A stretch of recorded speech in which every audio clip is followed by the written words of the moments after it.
Magandang araw po, welcome po sa aking channel of 9TV. Patalas sa 10. Meron po ba kayong mga properties na napapabayaan or non-performing assets? Plan nyo ibenta, pero wala kayong oras sa pagbenta nito. Kung ito'y pagkakatiwala nyo po sa amin, tawag lang po kayo sa aking numero, usap po tayo, gawan ko po ng video for free. Yes, libre po, wala po kayong babayaran. Tutulungan pa namin kayong mabenta ang inyong property. Kami na po bala sa marketing, sa boosting or paid ads. Even sa tripping, hindi na po kayo mapapagod sa pag-entertain ng mga buyers. Kami na po bala sa lahat. Tawag lang po kayo. Nandito po tayo ngayon sa isang exclusive subdivision dito sa Kawit, Cavite. Ito pong bagong video presentation natin ay isang brand new house and lot na may swimming pool. May lot area po ito na 201 square meters at may floor area na 180 square meters. Ang swimming pool po ay may 4.5 feet ang lalim, then 3x5 ang width and length. May 5 bedrooms, 4 bathrooms, 6 split type aircon, 3 set ng water heater, may Korean blinds, 2 sofa set, at Alba stove with oven. Meron din pong plastic lounge set sa poolside. Then, may mga built-in cabinets. Naka-landscape na rin po ito. Then, dito po sa fasad ay meron pong wall panels with corner glass walls and window. Modern design po siya. Then, ito pong balkonahe ay naka-glass railing. At yan po yung garahe na may tubular na gate. At kakasya po dito 2 sasakyan. Lahat pong glass windows ay parang frameless design. Hindi nyo po makikita yung frame niya. Then dito naman po ay may stainless gate. Ito po yung daan o meron pong setback dito papunta sa service area at swimming pool. Yan po yung mga split type aircon. Pali-anim po yan at brand new. May pagbabago lang po sa plano ni owner kaya pinebenta nila ito. So dito po yung dirty kitchen na may countertop at double stainless sink at ito po yung swimming pool. Meron na rin pong landscape at paikot na rin po ang concrete fence. Sa dulo po ay merong sliding glass door.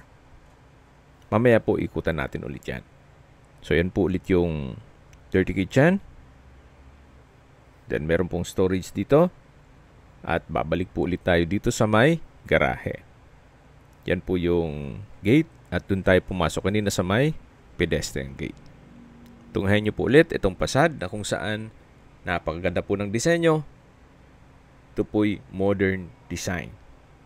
Ulitin ko po, ito pong bahay ay may 5 bedrooms, 4 bathrooms, then semi-furnished na po ito. At tungkol naman po sa dokumento nito, ito po'y titulado, buhay po ang may-ari, kaya wala po kayong maging problema sa documentation o sa transfer ng title. Ito po yung main door kung saan ito'y solid wood at welcome po dito sa bahay ni Ma'am at Sir. Ito po yung living area o salas na kung saan meron na rin pong sofa set, may TV, then may split type aircon, flute type wall panels, then premium tiles ang ginamit dito sa flooring, at ito pong ceiling ay napaganda ng disenyo, may mga pin lamps. Dito naman po yung dining area. Then, sa dulo yung tinutukoy ko na sliding glass door papunta sa swimming pool. Dito naman po yung formal kitchen na meron pong drop lights, kitchen countertop, Alba gas range and oven, at may range hood, may modular kitchen cabinet, kitchen window, meron din pong mga outlet, at sa baba po ay may storage ng kitchen utensils. Dito naman po yung double stainless sink with faucet at malaking kitchen window. Then meron pong refrigerator na rin na brand new. Check po natin itong first bedroom. Kung sakali man po na meron kayong PWD or senior citizen sa pamilya, ito po yung para sa kanila. Meron na rin pong split type aircon, dalawang glass window with blinds, then wooden design itong tile flooring. So sa spasyo, sakto lang. Hindi naman siya ganun kaliit at hindi naman ganun kalaki.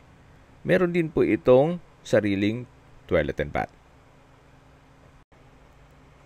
Naka-PVC bathroom door. Then, bathroom countertop. May hand wash basin with vanity mirror. Water closet with bidet. May bathroom cabinet. Tile bathroom wall. Wall-mounted glass rack. At stainless towel holder. Okay, labas na po tayo para check natin yung ibang parte nitong bahay. Yan po ulit yung formal kitchen na naikutan natin kanina. Then dito naman po yung dining area na may dining set. Then dito naman po yung sliding glass door na tinutukoy ko kanina. At ito po yung swimming pool. Sa disenyo po nitong property, pwede po itong maging income generating. Yan naman po kung nasa trabaho pa kayo o nasa ibang bansa na gagawin yung investment pa lang to, pwede nyo pong ipasok sa Airbnb para maging income generating. Yan po yung opinion ko lang naman. Depende yan sa assessment nyo kung anong magiging purpose nyo once na na-acquire nyo ito. Ito po ulit yung living area o salas. Yan po yung sofa set at split type aircon. Ito pong hagdan ay naka-wooden staircase, tubular handrail at glass railing. Meron din pong corner glass window na nag-serve as natural sunlight. So, yan po yung tinutukoy ko na parang frameless sa labas. Yung disenyo. Then, meron din pong chandelier. Dito po sa loob makita yung frame ng window. Then, sa labas, parang all glass lang siya. So, akyat po tayo. Samahan niyo po ako. Then, nandito po tayo sa family area. Meron na rin pong sofa set na kung saan free na rin po yan. Naka-tile flooring at nandito na po tayo sa mga kwarto. So, bali po, ito po ay yung pangalawang kwarto dito sa buong bahay. Meron na rin pong bed frame and mattress, split type aircon, wardrobe. So, kompleto na po. At wooden design din itong tile flooring. So, yan po yung second bedroom. Then, next is yung toilet and bath o common toilet and bath na kung saan maayos naman ng toilet fixtures. Halos same design. Yung hand wash basin, vanity mirror, glass rack, water closet, then shower enclosure, naka-tile bathroom wall from floor to ceiling po yan, at meron pong hot shower set at overhead shower. Meron din po itong bathroom window. So kahit po may shower enclosure, meron pa ring shower curtain at stainless towel rack. So ito po yung toilet and bath dito sa second floor. Next is third bedroom. Check po natin. So, meron na rin pong wardrobe. Then, bed frame and mattress. Customized glass windows.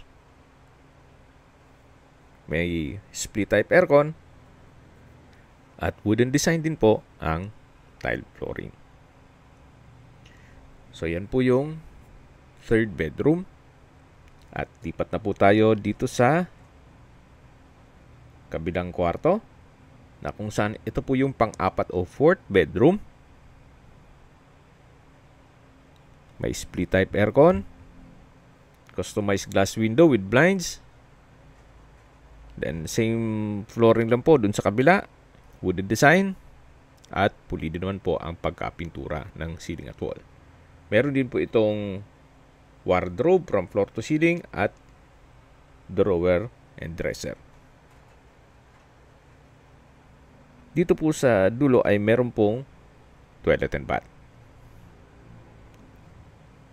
May bathroom countertop, hand wash basin, vanity mirror, bathroom cabinet, water closet with bidet, shower enclosure, hot shower set, overhead shower, bathroom window, at may shampoo rack. So ito po yung toilet and bath ng 4th bedroom. So na-maximize po nila yung space.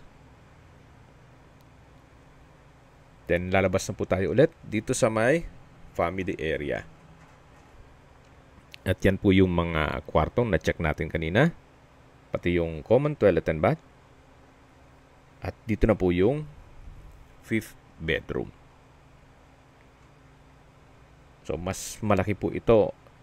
Kaya ito po yung master bedroom. Naka-ceiling cove design. Meron pong customized glass window. May split type aircon. Wooden design ng tile flooring. At may sariling toilet and bath. Check po natin. May bathroom countertop, hand wash basin, walk-in closet, bathroom cabinet, then shower enclosure, may hot shower set, overhead shower, water closet with bidet, stainless towel rack. Yan po yung overhead shower at naka-ceiling cove design din po dito sa area to. So ito po yung toilet and bath dito sa master bedroom. At tunghayan nyo po ulit bago tayo lumabas. Napaganda po ng kombinasyon ng kulay. So labasan po tayo. Yan po ulit yung family area at yung mga kwartong naikutan natin kanina. Then dito naman po ay may access door o sliding glass door na papunta naman sa balkonahe o terrace, na kung saan ito po yung naka glass railing at stainless handrail.